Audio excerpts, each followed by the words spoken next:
Hello and welcome to this episode of Connected Thinking in association with the NLA. I'm joined today by Nic Durston, who's the CEO of the South Bank Employers Group, based around the Waterloo area. Nic, welcome to Connected Thinking. Thank it's great to have you on. Great to be here. Obviously, we know each other. Your chairman, who's currently the chairman of Planning and Transport in the City Corporation, Tom Slay.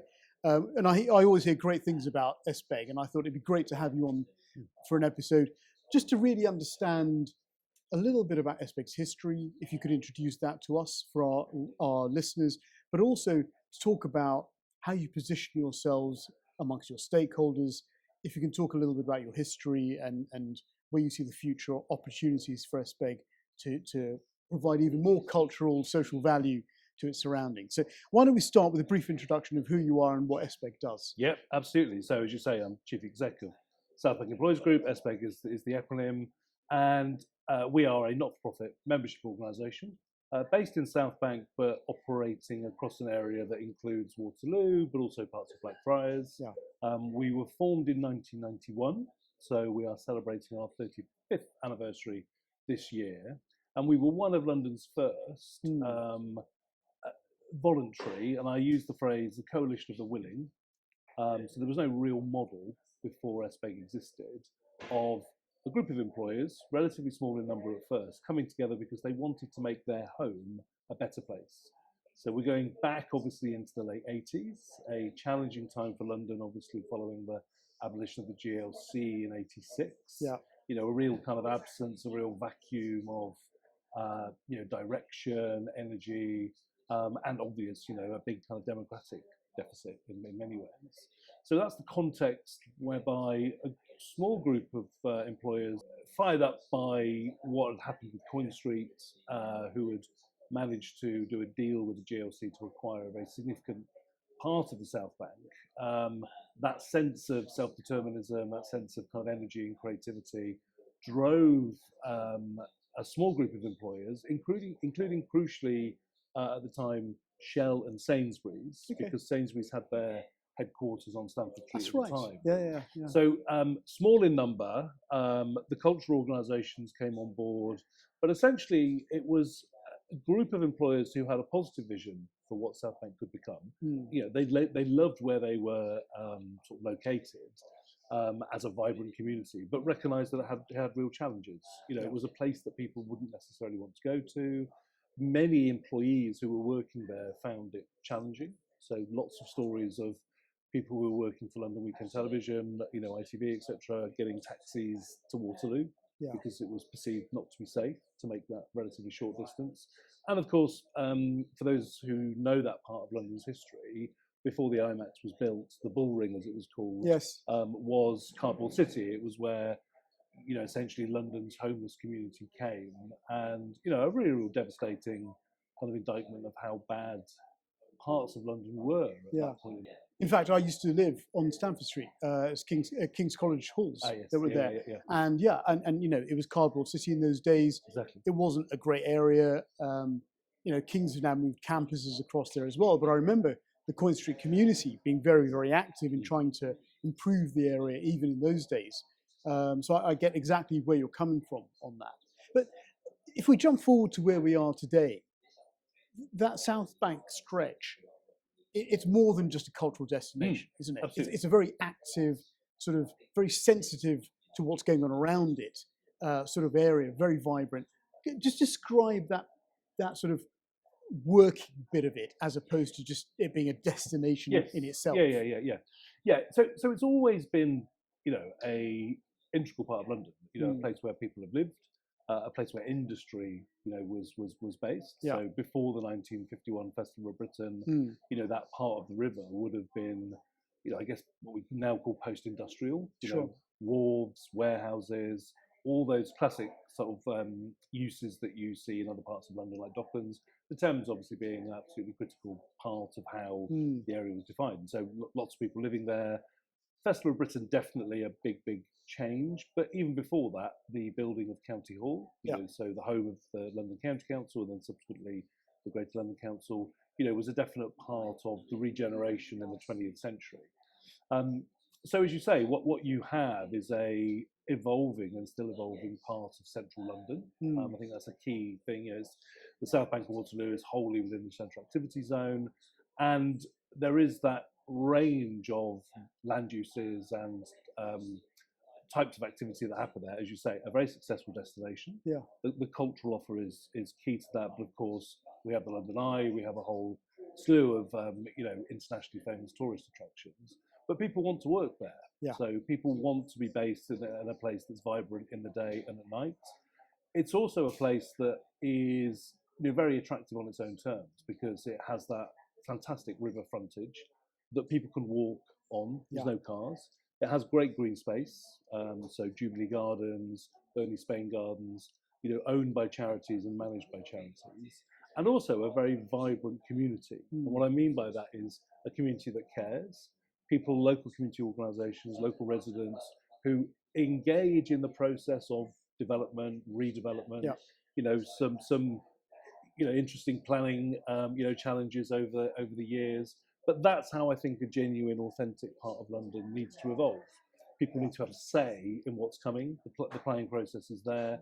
But one of the key things that we do as South Bank Employers Group is work with our members, talk to our neighbourhood forum, talk to obviously both councils, Lambeth and Southwark, talk to the GLA, and find a way of looking at how the area needs to evolve in that way in which that combines economic activity, but as a place where people live, people go to school, but as you say, where people study. It's a really vibrant student community there, not just because of the education institutions that are there, like King's, like LSBU, like Morley College, but also because we have lots of student accommodation in the area as well. So let's step back a little bit on that, and we'll come back to the stakeholders that are there in a moment. But let's talk a little bit about the sort of setup, and we talk a lot these days, and have done for many, many generations, about public-private partnerships. And we talk about it with excitement, we talk about it with dread, we talk about it in theoretical terms. It's very, very difficult to deliver these things in a particular place as a proper public-private partnership. Talk to me about that dynamic and how it's worked for you, where it's threatened you, and where it's given opportunities. Yeah. So public-private partnerships I find fascinating because there are, as you've alluded to, there are ways in which you bring them together, and there are ways in which they happen organically. Yeah. An SBEG story is very much the latter. As I said earlier, a coalition of the willing that recognise that employers' voice in the area, and it's really important to stress that those employers are not just private businesses. Yes, we have Shell, we have Merlin, we have Park Plaza, but we also have all three of the arts organisations, so South Bank Centre, National Theatre and the BFI, and we have St Thomas's Hospital. We have Network Rail. So we have a membership that's broad, but is exactly what you described, a public-private partnership. It's where private landowners, private developers, private business can sit round the table, with those organisations and institutions that span the public sector. And then we also have ways of working positively and proactively with both councils and with the GLA. One of the first things that SBEG did was to set up something called South Bank Partnership, which is a mechanism that still exists to this day. We changed the name in 2020 with COVID to the South Bank and Waterloo Partnership. That's chaired by the area's 2 MPs, and that brings political leaders, ward councillors, with residents and community groups, with the SBEG membership, with the Metropolitan Police, with TfL. And those are the kind of mechanisms that I think you need to make a public-private partnership work in practice, without necessarily calling it a public-private partnership. It's genuinely about how day-to-day those organisations work, speak to each other, and then have formal mechanisms to look at some of the bigger issues, such as the Waterloo Station Master Plan, for example, such as the SC1 London Life Sciences District, how a consensus can be achieved through dialogue, through discussion, occasionally through challenge, but then we agree practically what needs to happen to make those things work. So you haven't got single ownership in that area. You don't have single master planning. You have, as you've rightly said, you've got some very, very large institutional stakeholders. You've got small businesses. You've got local communities who live there. Small businesses, education. Every single spectrum of stakeholder you could imagine. Yeah. How do you bring them together around sort of shared values that you want to deliver? Yeah, great question. As you say, it's a fascinating part of London because we have these very interesting, very large landowners, which are very different to other parts of, say the West End, for example. So we've talked about Coin Street, the largest landowner on the South Bank, second largest South Bank Centre. So these two, not-for-profit organisations in their own right, having these very significant responsibilities for, important parts of central London, alongside, Mitsubishi, alongside Braeburn, but also alongside Network Rail. So this mix. So working collaboratively, working in partnership is key. I think the values pieces is really key, because one thing I think is important to mention is that a lot of what South Bank Employees Group does is coordinate and deliver, particularly in partnership with South Bank Business Improvement District, which we set up in 2014. It's a separate independent board, but we have a close relationship with them. We deliver services, through an agreement.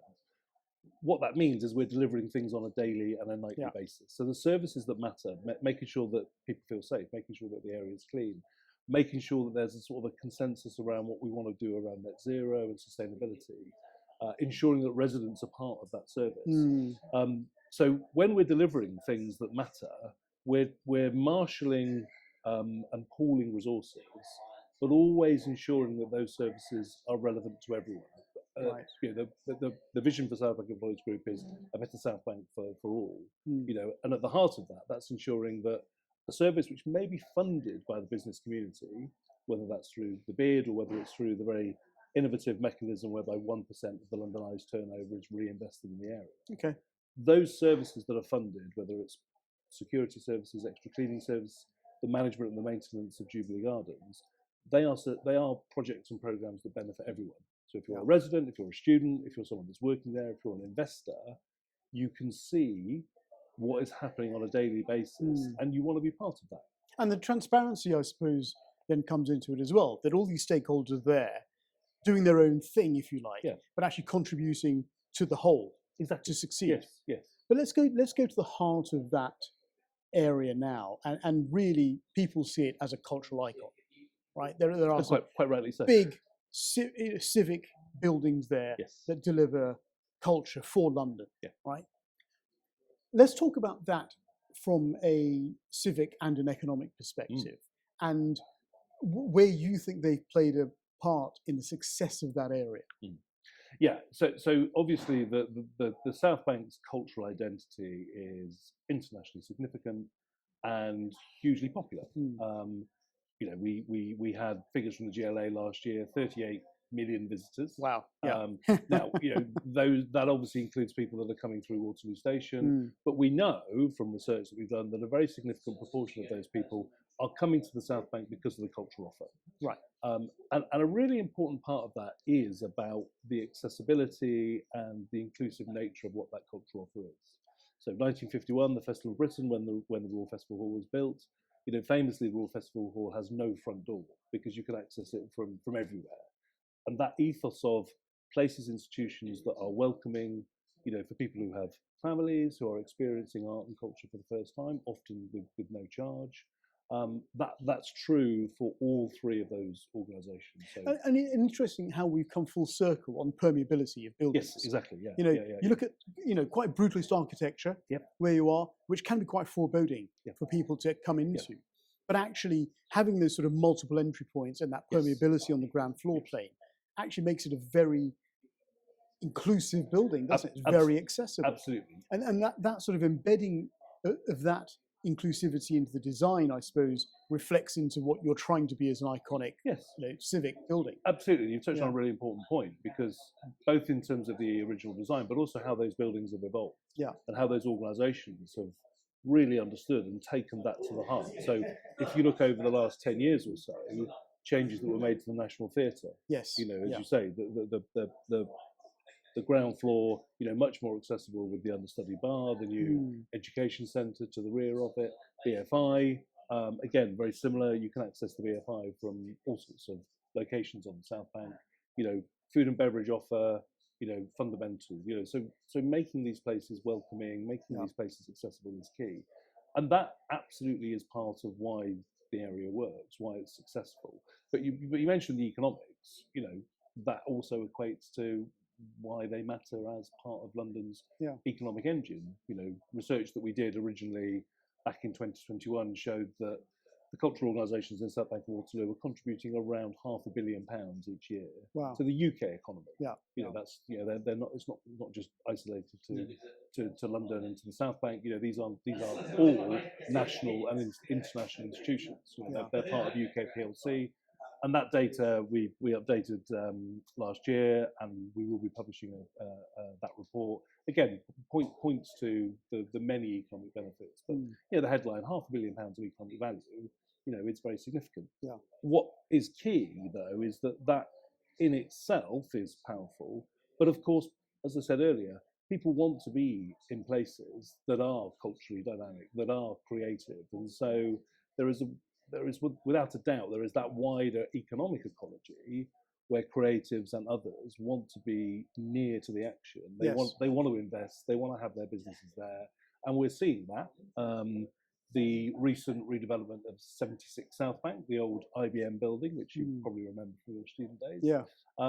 We've got Lego and PayPal coming in there, and we've also had confirmation that Flora new workspace operators will be there as well. So we know that demand, because people want to be part of a culturally rich, creatively vibrant district that has great transport links, through Waterloo, but also, as I've said, is a real authentic neighbourhood with residents, with community activism, with students. Those are the ingredients that will keep South Bank relevant, but also ensure that it's economically and culturally important as well. So you mentioned 38 million visitors a year, which is a phenomenal number of people coming through it. A very diverse mix of people coming through it as well. And I'm sure that demographic has changed over the decades, that you've seen people coming in and out.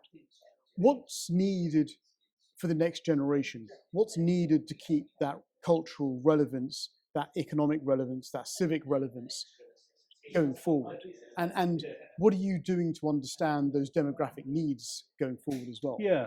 It's a great question, because it does point to a lot of what we're focused on as an organisation and how we work with our partners. So yes, 38 million visitors is incredible.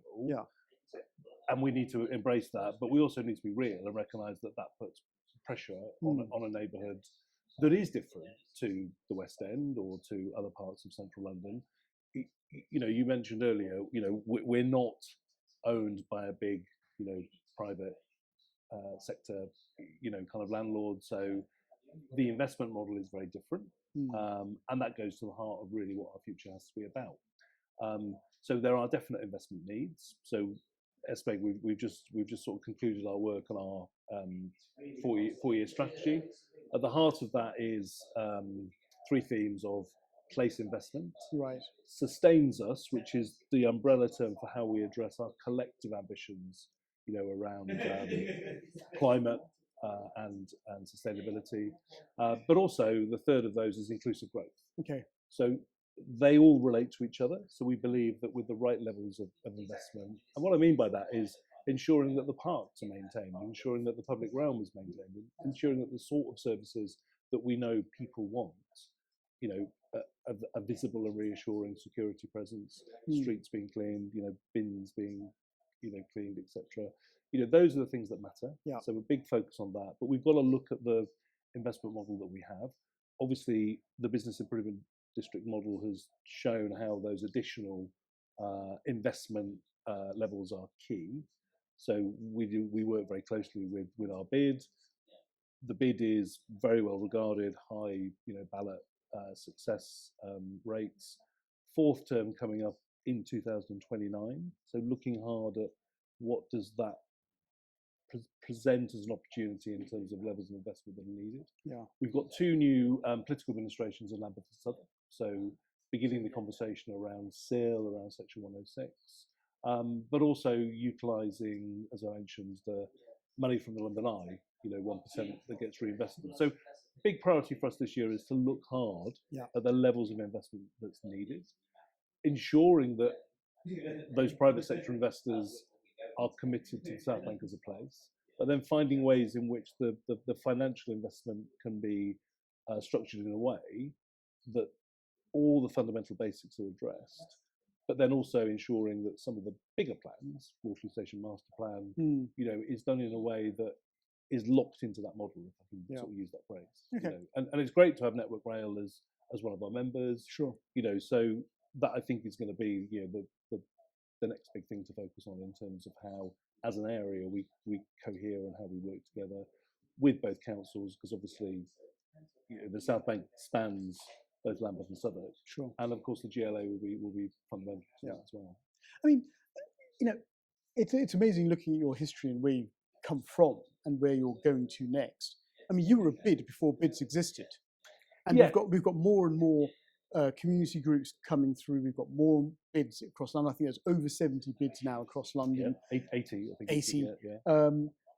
What lessons do you think can be learned as these new groups emerge from some of your experiences in this field? Yeah, so it's an interesting point what you mentioned, in that yes, SBEG is often regarded as the sort of the proto bid, and certainly we were looked at as a model when the then Labour government was looking at the bid model and how it operates in the States. Of course, there are some big differences in terms of how bids work in England and the UK to the States. But look, the bid model, and I should say this, I'm chair of British Bids, the bid model is successful. Yeah. We know this in the London Growth Plan. There are positive references to, what bids are doing and what they can do. I still get the odd critic saying, "What's a bid?" Yes. I mean, come on. We need to get over those hurdles now. We know what they do. Yes. Yeah. Exactly. Yeah. And with 80 in London, and I think what's really key is that the bid model is clearly working in central London. Yes. But actually, it's fundamental to all parts of London. So whether it's Wimbledon, whether it's Croydon, whether it's Sutton, these places all have bids. Harrow, they're a model that has been shown to be successful, and I'm confident that we'll see more bids. The London Growth Plan is very clear. There's a statement in there in terms of, if you've got a high street, if you've got a town centre that is struggling and you haven't got a bid, pretty much the first thing you should do is look to set up a bid. Yeah. So we know there are new bids coming forward. But I think SBEG is, still has huge relevance, and we've demonstrated that over our 35-year history, where we're able to bring a range of partners together that wouldn't necessarily come together, through the bid model. Right. We do have, in London, we have the sort of the best of both worlds, in the sense that we can have both the property bid model and the occupier bid model. Yes. Yeah. And we have those, with the new West End company, with Knightsbridge, and with the Heart of London Business Alliance. But it isn't necessarily a model that's going to work everywhere in London. And so having SBEG and the bid, and the way in which we work as partners with other partners as well, demonstrates the need to talk to landowners, the need to talk to developers, to have them around the table. Yeah. At the same time that we're talking to our neighbourhood forum. One of the things that SBEG did was help to establish South Bank and Waterloo neighbours, and to bring forward a neighbourhood plan, because there's a sort of, I think, a misconception that neighbourhood plans are anti-development. Actually, the South Bank Waterloo neighbourhood plan is very clear. It wants to see good growth, it wants to see good development, and the best way to do that is to have constructive, positive conversations with developers around how best to achieve that. So it goes back to what I said about how we, work on a daily basis in debating and discussing the future. As schemes come forward, how can those schemes be best realised to deliver the range of benefits to residents and people that work there? Sure. But also, increasingly, obviously recognising that climate challenge is something that we all have a vested investment in. Yes. So that's a big part of what we're doing, and it's why the Sustains Us programme, which I mentioned, is one of our 3 priorities, going forward. Brilliant. So, yeah. Well, Nic, look, thank you so much for coming in today. Really insightful conversation, some real learned lessons from experience coming through, and I really appreciate your time today. Thank you, Nic. Thank you.